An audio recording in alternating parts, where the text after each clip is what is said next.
جس طرح کہ قرآن میں نماز کی تعلیم ہے، حکم دیا گیا ہے کہ تم نے نماز قائم کرنی ہے، زکوٰۃ دینی ہے، اسی طرح سے روزے رکھنے ہیں،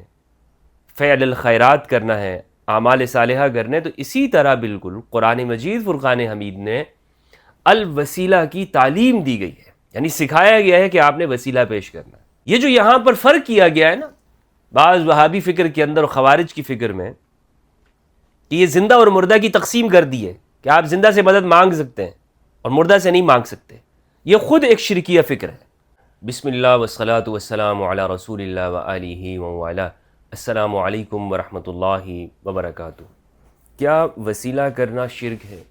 کیا اللہ سبحانہ وتعالیٰ کے سامنے اس طرح سے دعا مانگنا کہ پروردگار میری فلاں مشکل کو حل کر دے، اور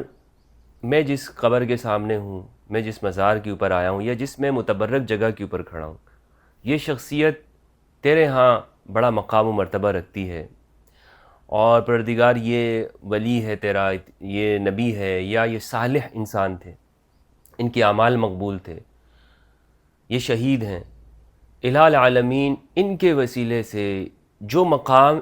اس ذات کا تیری بارگاہ کے اندر ہے، تجھے میں اس کا وسیلہ پیش کرتا ہوں کہ میری دعا کو قبول کرتے۔ کیا اس طرح سے دعا کرنا یہ شرک ہے؟ کیا اللہ سبحانہ وتعالیٰ کے سامنے دعا کرتے ہوئے کسی مردہ کا وسیلہ پیش کرنا، یا کسی ولی اور عبد صالح کی ذات کا پروردگار کی بارگاہ میں دعا کرتے ہوئے اس کے طفیل دعا مانگنا، اس کے بحق دعا مانگنا، کیا یہ دعا شرکیہ کہلاتی ہے اور اس طرح کی دعا نہیں مانگنی چاہیے؟ اور کیا کسی مزار پہ جا کر وہاں اس صاحب مزار کے وسیلے سے اللہ سبحانہ وتعالیٰ کے سامنے عاجزی اور انکساری کے ساتھ اللہ سے مانگتے ہوئے اس شخصیت کا وسیلہ پیش کیا جا سکتا ہے یا نہیں پیش کیا جا سکتا؟ عام طور پر ہمارے ہاں ایک فکر یہ پائی جاتی ہے مسلمانوں میں، جس میں یہ کہا جاتا ہے کہ اس طرح کا جو وسیلہ ہوتا ہے وہ شرکیہ ہوتا ہے، کیونکہ یہ قرآن و سنت سے ثابت نہیں ہے، اور اس طرح کے اعمال نہ صحابہ نے کیے ہیں، نہ اہل البیت علیہ السلام سے ثابت ہیں، اور نہ ہی رسالت مآب صلی اللہ علیہ وآلہ وسلم نے کبھی اس طرح کا وسیلہ کیا ہے۔ یعنی خود جو ہمارے ہاں صحیح روایات ہیں اس سے یہ بات تو معلوم ہوتی ہے کہ آپ صلی اللہ علیہ وآلہ وسلم کی حیات طیبہ میں صحابہ کرام نے آپ کے وسیلے سے دعا کی ہے بارش کے موقع پر، اور آپ صلی اللہ علیہ وآلہ وسلم نے اس کی تعلیم بھی دی۔ لیکن جب آپ اس دنیا سے پردہ فرما گئے اور آپ چلے گئے، تو اب صحابہ کا عمل یہ رہا کہ آپ نے حضرت عباس کے ذریعے سے وسیلے کی دعا کی، ان کو وسیلہ بنایا، نہ کہ یہ کہ وہ رسالت مآب کی قبر پر آئیں اور آپ کی قبر کا وسیلہ اللہ کی بارگاہ میں پیش کریں۔ تو اس کا مطلب یہ ہے کہ قبر کا وسیلہ نہیں پیش کیا جا سکتا، نہ ہی صاحب قبر کا، خواہ وہ کتنی ہی بزرگ ہستی کیوں نہ ہو، خواہ وہ پیغمبر اکرم صلی اللہ علیہ وآلہ وسلم کی ذات ہی کیوں نہ ہو، جب وہ اس دنیا سے چلے گئے ہیں تو اب ان کا وسیلہ پیش نہیں کیا جا سکتا۔ اور اسی لیے ہمارے ہاں اس پر بڑی شدت اختیار کی جاتی ہے، اور یہ کہا جاتا ہے جو صوفی حضرات ہیں یا قبروں پر جاتے ہیں، مزاروں پہ جاتے ہیں، تو ان پر شرک کا الزام لگایا جاتا ہے کہ یہ شرکیہ حرکات کرتے ہیں۔ قرآن مجید فرقان حمید میں وسیلہ کی تعلیم دی گئی ہے، جس طرح کہ قرآن میں نماز کی تعلیم ہے، حکم دیا گیا ہے کہ تم نے نماز قائم کرنی ہے، زکوٰۃ دینی ہے، اسی طرح سے روزے رکھنے ہیں، فعل الخیرات کرنا ہے، اعمال صالحہ کرنے، تو اسی طرح بالکل قرآن مجید فرقان حمید نے الوسیلہ کی تعلیم دی گئی ہے، یعنی سکھایا گیا ہے کہ آپ نے وسیلہ پیش کرنا ہے۔ اعمال کے اندر بھی وسیلہ ہے۔ بعض حضرات قرآن مجید کی اس آیت کی وجہ سے یہ کہتے ہیں کہ اس سے عمل کا وسیلہ ثابت ہے، لیکن یہ وسیلہ بالاموات ثابت نہیں ہے، بزرگوں کے یا بے آثار صالحین کے جو قبور ہے اس کا وسیلہ قرآن سے ثابت نہیں ہے، لہٰذا یہ بدعت بھی ہے اور شرک بھی ہے۔ میں سب سے پہلے قرآن مجید سے اس مقدمے کو آپ کے سامنے پیش کرنا چاہتا ہوں، اور میری کوشش ہمیشہ یہ ہے کہ ہم بجائے اس کے کہ ہم روایات کو اساس بنائیں، قرآنی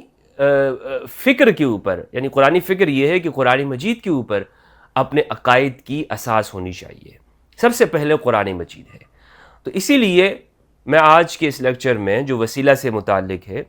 قرآن مجید کو بنیاد بناتے ہوئے آپ کے سامنے چند آیات پیش کروں گا، اور پھر اسی کی روشنی میں ہم گفتگو کریں گے کہ قرآن کیا کہتا ہے۔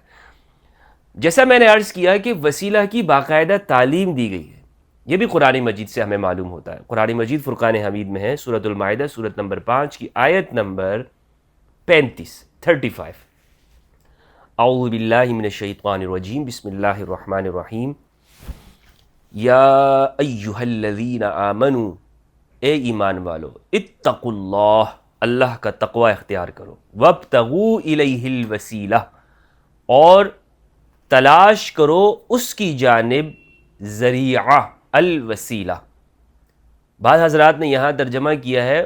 وابتغوا الیہ الوسیلہ، اور وسیلہ بناؤ، بنانا نہیں ہے، وجعلوا الیہ الوسیلہ نہیں ہے، وابتغوا الیہ الوسیلہ، تلاش کرو۔ نہیں، بنانا تو یہ نا کہ آپ اپنی طرف سے کسی کو بنا لیں، لیکن تلاش کا مطلب یہ ہے کہ پہلے ایسے موجود ہیں کہ جو اللہ کی بارگاہ میں قبول ہے۔ وابتغوا، تلاش کرنا ہے، ابتغاء، ابتغاء کا مطلب ہوتا ہے ڈھونڈنا، تلاش کرنا۔ وجاہدوا فی سبیلہ،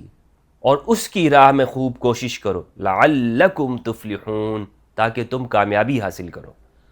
آیت نمبر 36 ہے، ان الذین کفروا، بے شک جو کافر ہوئے، لو ان لہم ما فی الارض جمیعا، اگر ان کو دنیا میں، زمین میں جو کچھ بھی ہے وہ ان کی حمایت میں آ جائے یا ان کو مل جائے، ومثلہ معہ، اور اس کا اس جیسا اور اسے مل جائے، یعنی پوری کائنات کے اندر جو چیزیں ہیں، توانائیاں اور طاقتیں ہیں، یہ لوگوں کو مل جائیں، کافروں کو، اس کا ڈبل ہی مل جائے ان کو، لیفتدوا بہ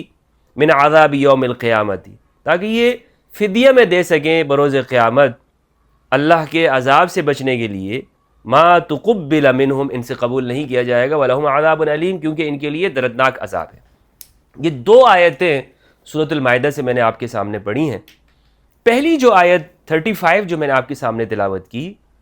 فرمایا کہ تلاش کرو اس کی جانب وسیلہ۔ یہاں بعض حضرات یہ کہتے ہیں کہ اس میں وسیلہ سے مراد اعمال کا وسیلہ ہے۔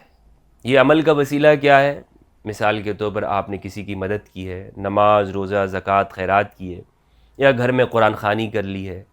قرآن مجید کی تلاوت ہو گئی ہے،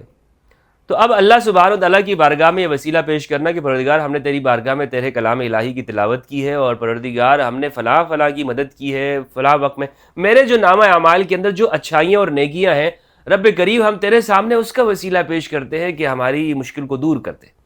تو یہ وسیلہ بالاعمال ہے، لہٰذا بعض حضرات یہ کہتے ہیں کہ یہ وسیلہ بالاعمال جائز ہے۔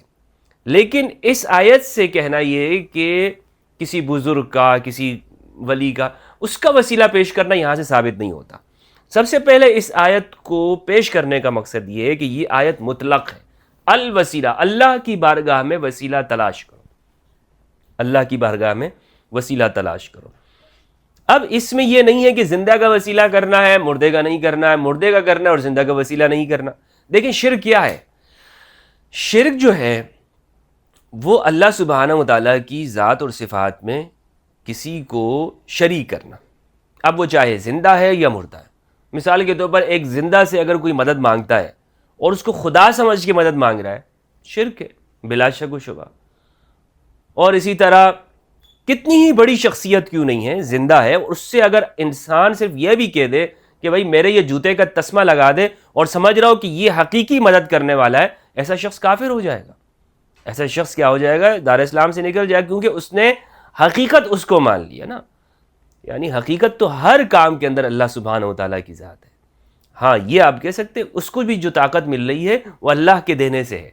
تو زندہ ہو یا مردہ ہو، یہ قرآن کی نظر میں، قرآنی فکر کے اندر، وسیلہ کے باب میں یہ کوئی معنی نہیں رکھتا شرک کی چیپٹر کے اندر کہ آپ زندہ سے مدد مانگ سکتے ہیں اور مردہ سے نہیں مانگ سکتے۔ زندہ سے اس لیے کہ جناب زندہ تو زندہ ہے۔ میں نے آپ سے عرض کیا کہ اگر کسی انسان کو یہ سمجھتے ہوئے کہ اگر زندہ ہے، خواہ وہ کتنا بڑا انسان ہے، یا اپنے بیٹے سے بھی آپ پانی کا گلاس مانگتے اور یہ سمجھتے ہیں کہ یہ قوت اور طاقت یہ اس کی اپنی ہے اور اللہ کی دی ہوئی نہیں ہے، اور میں انسان اسی کو سب کچھ سمجھے، تو یہ شخص، یہ شرکی عقیدہ ہے۔ تو زندہ اور مردہ کا کوئی فرق نہیں ہے، شرک شرک ہے بھائی۔ یعنی اگر وسیلہ شرک ہے تو کسی زندہ کا وسیلہ پیش کرنا بارش کے لیے، رزق کے لیے، حاجت کے لیے، یہ بھی شرک ہے۔ اور اگر یہ شرک نہیں ہے تو پھر مردہ کا بھی شرک نہیں ہے۔ یہ جو یہاں پر فرق کیا گیا ہے نا بعض وہابی فکر کے اندر اور خوارج کی فکر میں، کہ یہ زندہ اور مردہ کی تقسیم کر دی ہے کہ آپ زندہ سے مدد مانگ سکتے ہیں اور مردہ سے نہیں مانگ سکتے، یہ خود ایک شرکیہ فکر ہے۔ اللہ سبحانہ و تعالیٰ نے قرآن مجید میں کہیں پر کسی آیت کے اندر بھی یہ حکم نہیں دیا کہ تم زندہ سے مدد مانگو، یہ حکم نہیں دیا۔ ہاں یہ حکم دیا ہے کہ وسیلہ تلاش کرو۔ وسیلہ، اب وسیلہ جو ہے اعمال کا آپ رکھنا چاہتے ہیں، لیکن عمل کے بارے میں تو یہ ہے نا کہ کوئی گارنٹی نہیں دے سکتا کہ اس کا یہ عمل قبول ہے، ہو سکتا ہے ریاکاری کے لیے کیا ہو، تو یہ تو اس کو ڈبل عذاب ہو جائے گا کہ ایک تو پہلے ریاکاری کے لیے کیا اور پھر اس ریاکار عمل کو پھر پیش کیا جا رہا ہے۔ تو اس لیے اس آیت سے یہ مطلق ہے، معلوم ہوا کہ اللہ سبحانہ وتعالیٰ کی بارگاہ میں وسیلہ تلاش کرنا ہے، پیش کرنا ہے، وَابْتَغُوا إِلَيْهِ الْوَسِيلَةَ، وسیلہ پیش کرنا ہے۔ اور یہ مومنین کی نشانی بیان کی گئی ہے کہ مومنین کی نشانی یہ ہے، اور کفار کی نشانی ہے کہ ان کے پاس کوئی وسیلہ نہیں ہے۔ آپ یہ دیکھیں یہ دین ہمیں کس کے وسیلے سے ملا ہے؟ رسالت مآب صلی اللہ علیہ وآلہ وسلم کے وسیلے سے، اور کفار کے پاس کوئی وسیلہ نہیں ہے۔ آیت نمبر 36 میں بیان کیا کہ اگر یہ جو ظاہر پرست ہیں، میٹریلسٹ ہیں،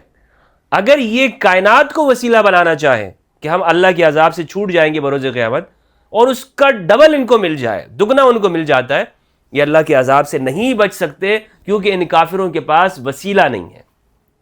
وسیلہ نہیں ہے ان کے پاس۔ ان الذين كفروا لو ان لهم ما في الارض جميعا ومثله معه ليفتدوا به من عذاب يوم القيامه ما تقبل منهم، قبول ہی نہیں کیا جائے گا اللہ کے ہاں۔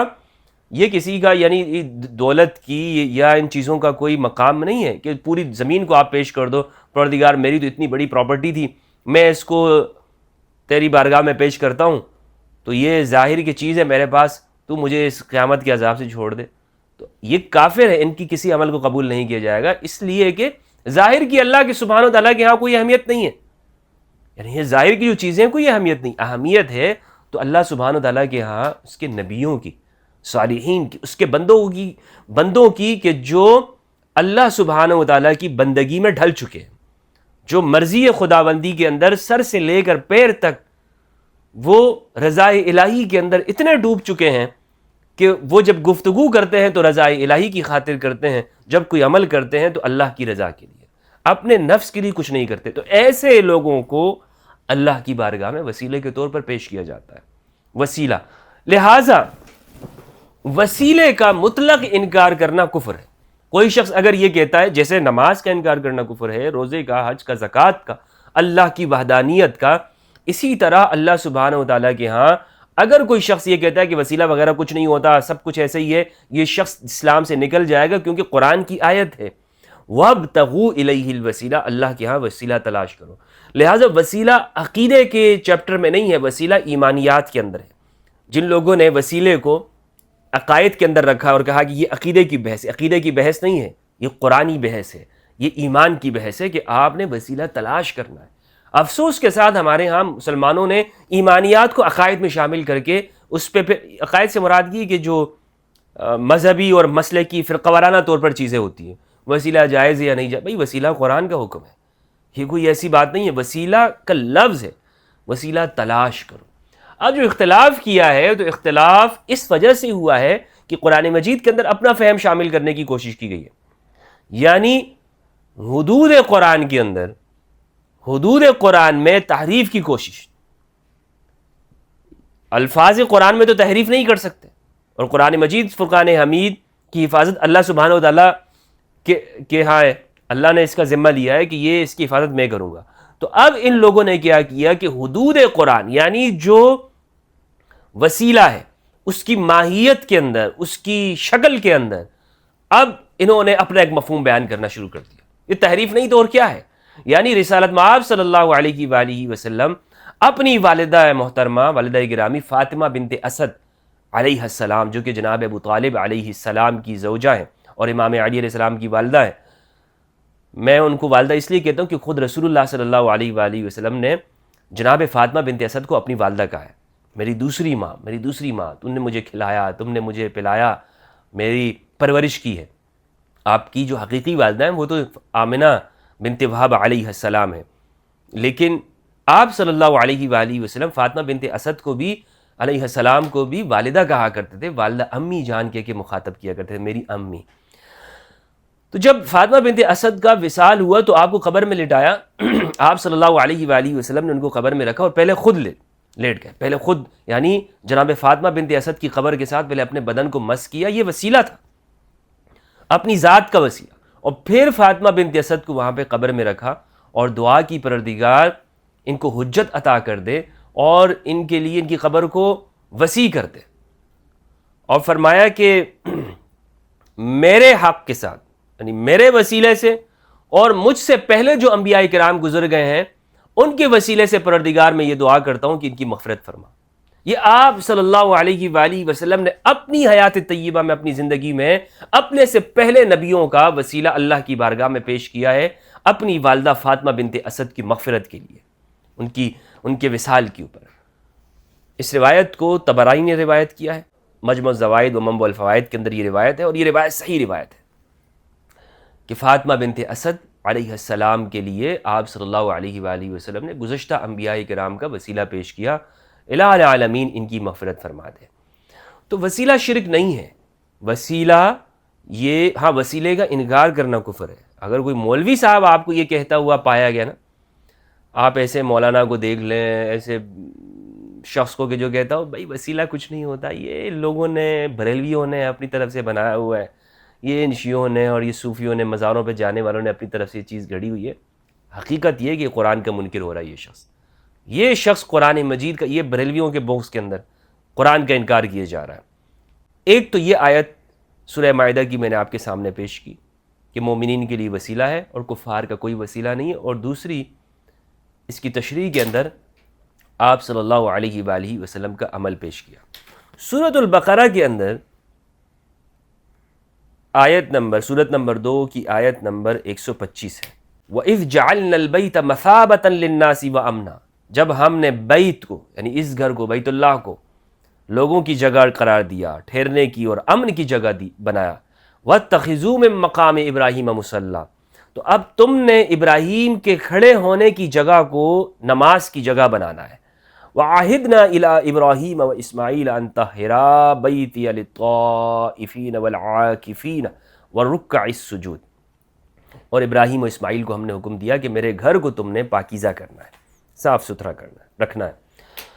اس آیت کریمہ میں مسلمانوں کو یہ حکم دیا گیا ہے کہ تم نے جہاں پر ابراہیم علیہ السلام کھڑے ہو کر انہوں نے بیت اللہ کی تعمیر کی ہے، اس جگہ کو تم نے جائے نماز بنانا ہے۔ قرآن مجید میں ایک مصلی کا ذکر ہے، 4 مصلی کا نہیں ہے کہ جناب وہاں پہ 4 مصلی ہیں یا یہ ہے کہ فلاں فقہ کا۔ ابراہیم کا ذکر ہے، ابراہیم کا مصلی، مسلمانوں نے ابراہیم کے مصلی کو، ابراہیم کی فکر کو بھلا دیا ہے۔ وَاتَّخِذُوا مِن مَّقَامِ إِبْرَاهِيمَ مُصَلًّى، ابراہیم کے کھڑے ہونے کی جگہ کو تم نے نماز کی جگہ بنانا ہے جہاں ابراہیم کے پیر لگے ہیں۔ اب آپ یہ دیکھیں، اللہ سبحانہ و تعالیٰ یہ بھی ارشاد فرما سکتے تھے کہ یہ کعبہ ہے، یہاں پر تم کھڑے ہو کر ہر جگہ پر میری تجلی ہے، تجلی الہی ہے، اور فرشتے وہاں حضیرت القدس سے آ کر قطار اندر قطار یہاں کا طواف کرتے ہیں، یہاں پر تو جو بھی مقام ہے وہ میری تجلی کا ہے، کسی جگہ بھی کھڑے ہو کر میری عبادت کرو، عبادت مجھ تک آئے گی۔ لیکن فرمایا نہیں، وَاتَّخِذُوا مِن مَّقَامِ إِبْرَاهِيمَ مُصَلًّى،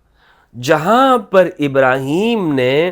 ان کے پیر لگے ہیں، مقام ہے، ابراہیم کا مقام ہے، اس کو مصلی بنانا ہے، اس کو مصلی بنانا ہے، یعنی اللہ کی عبادت کے اندر ابراہیم کے کھڑے ہونے کی جگہ کو مسلمانوں کے لیے قبلہ اور توجہ اور مصلی قرار دے دیا۔ کعبہ تو توجہ کرنا تو کعبہ کی جانب ہے، لیکن وہ ڈائریکشن کے اندر جو امام ہے، اس توجہ کے اندر جو کعبہ کی جانب ہے، اللہ سبحانہ و تعالیٰ نے مرکزی حیثیت کس کو قرار دیا؟ ابراہیم علیہ السلام کے کھڑے ہونے کی جگہ کو۔ یہ اس پہ غور کیجئے کہ ابراہیم علیہ السلام کا ذکر اس میں ہو رہا ہے، یعنی مراد یہ ہے کہ اللہ سبحانہ و تعالیٰ کے ہاں عبادات کے اندر بھی اللہ سبحانہ و تعالیٰ نے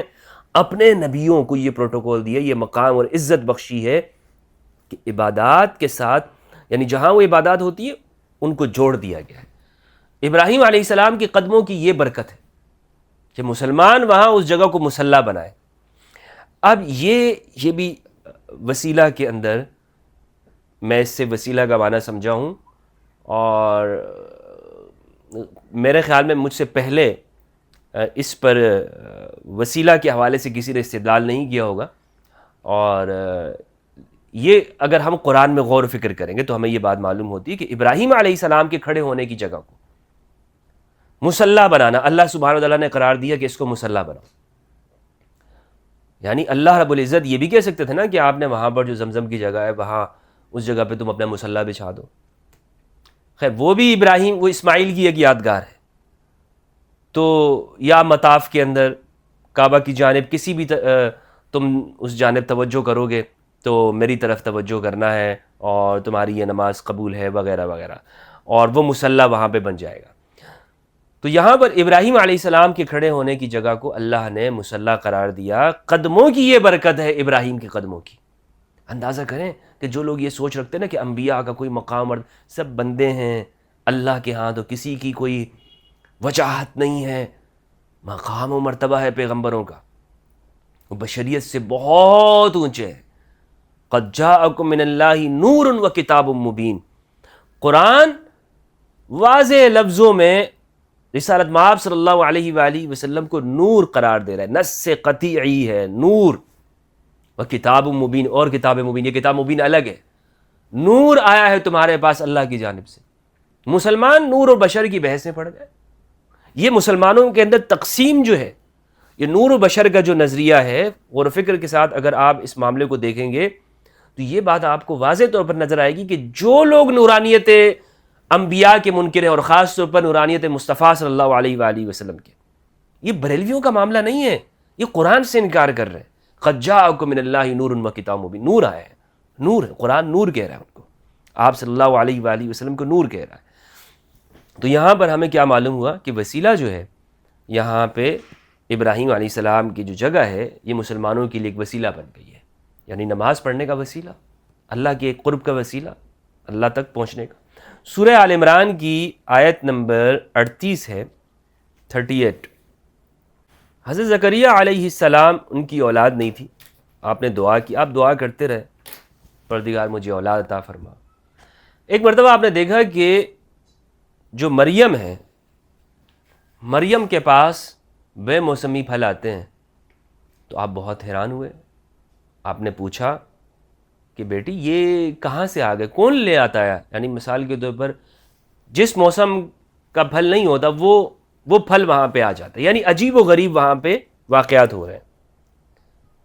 حضرت مریم علیہ السلام، آپ نبیہ نہیں ہیں، آپ ولیہ ہیں، اور حضرت زکریہ علیہ السلام بالاتفاق مسلمین آپ نبی ہیں۔ حضرت زکریہ دعا کرتے ہیں، کافی عرصے دعا کرتے رہتے ہیں، پروردگار مجھے اولاد عطا فرما جو میرے وارث بنے، ابراہیم کا وارث ہو، یعقوب کا وارث ہو۔ تو ایک دفعہ تو جب وہ مسلسل یہ دیکھتے ہیں کہ بے موسمی پھل مریم کے پاس آتے ہیں، تو حضرت مریم علیہ السلام نے کہا کہ یہ اللہ سبحانہ وتعالیٰ کی جانب سے ہیں۔ کس کی جانب سے؟ اللہ کی جانب سے۔ قالت ہوا من عند اللہ ان اللہ یرزق من یشاء بغیر حساب، یہ اللہ کے ہاں سے۔ تو اب زکریا اس بات کو سمجھ گئے کہ جہاں پہ مریم بیٹھتی ہیں، یعنی اللہ کی ولیہ، یہ اللہ کے ہاں اتنا مقام اس کا ہو گیا ہے کہ یہ بہت اہمیت اور خصوصیت رکھتی ہے مریم،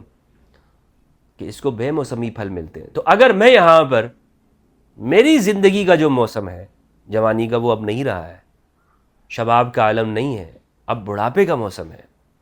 تو اگر مریم کو بے موسمی پھل مل سکتا ہے اور میں اس جگہ کے اوپر یہ دعا کر لوں گا، تو اللہ سبحانہ و تعالیٰ میرے اس بڑھاپے کے موسم میں بھی جو مجھے بے موسمی پھل ہے، اولاد ہے، وہ عطا کر دے گا۔ تو قرآن نے اس کو ذکر کیا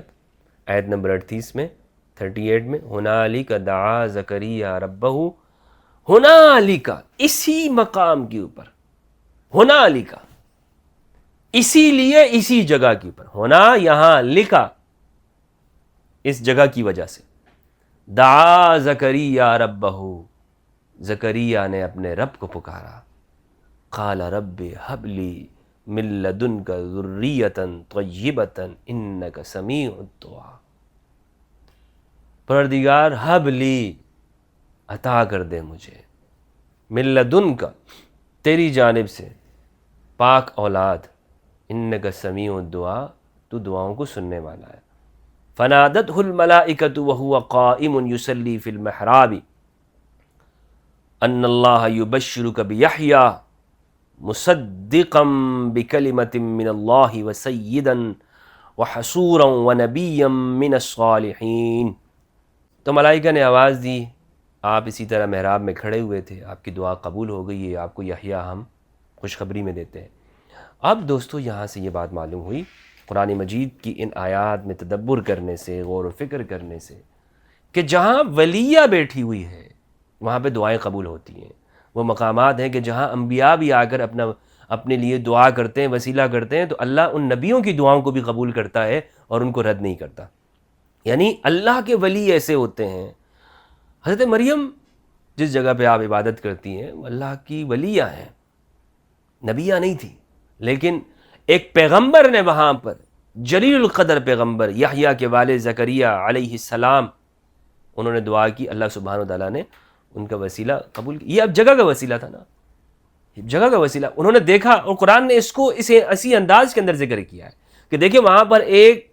حیرت انگیز کام یہ ہو رہا ہے کہ بے موسمی پھل مریم کو ملتے جا رہے ہیں جو کہ عیسیٰ کی والدہ ہیں۔ تو اب ایک پیغمبر اس بات کو سمجھ جاتے ہیں اور وہ وہاں پہ وسیلہ کرتے ہیں اور اللہ سبحانہ وتعالیٰ اس دعا کو قبول کرتے ہیں۔ اب کوئی کہے گا کہ بھئی یہاں پہ وسیلہ کہاں پر ہے؟ میرے بھائی یہ وسیلہ ہی ہے۔ قرآن نے اس جگہ کو اسی لیے بیان کیا ہے کہ یہاں پر ایسے واقعات ہو رہے ہیں کہ مریم کو بے موسمی پھل مل رہے ہیں، تو وہاں پر ہنالک دعا زکریا رب، اسی جگہ پر زکریا نے اپنے رب کو پکارا۔ یعنی یہ اس واقعے کے ساتھ قرآن نے جوڑا ہے اس بات کو کہ وسیلہ کی تعلیم دی ہے کہ آپ نے جگہ کا وسیلہ کر سکتے ہیں۔ آپ کو معلوم ہے کہ یہاں پر ایک نیک بزرگ شخصیت یہاں پہ بیٹھا کرتی تھی، آپ اس جگہ کا وسیلہ رکھ سکتے ہیں۔ یہ شرک نہیں ہے۔ شرک تو یہ ہے کہ اللہ کے دین کے اندر اپنی سوچ ڈالنا، شریعت کے اندر اپنی فکر ڈالنا، جو چیز توحید ہے اس کو شرک قرار دے دینا، اور جو چیز شرک ہے غیر اللہ کے سامنے جھکنا، وہ یہی توحید کے علمبردار، یہی کی توحید یہاں پر ہے۔ سب سے زیادہ غیر اللہ کے ہاں مسلمانوں کو جھکا دیا انہوں نے عالمی سطح کے اوپر جھک چکے ہیں یہ، اور جن کو الزام دیتے ہیں کہ یہ لوگ جو ہے یہ وسیلہ کرتے ہیں اور شرک ہے، وہ آج دیکھیں انہوں نے مسلمانوں کے، یہ ہے ایمان، یہ ہے ایمان اصل ہے۔ السلام علیکم ورحمۃ اللہ وبرکاتہ۔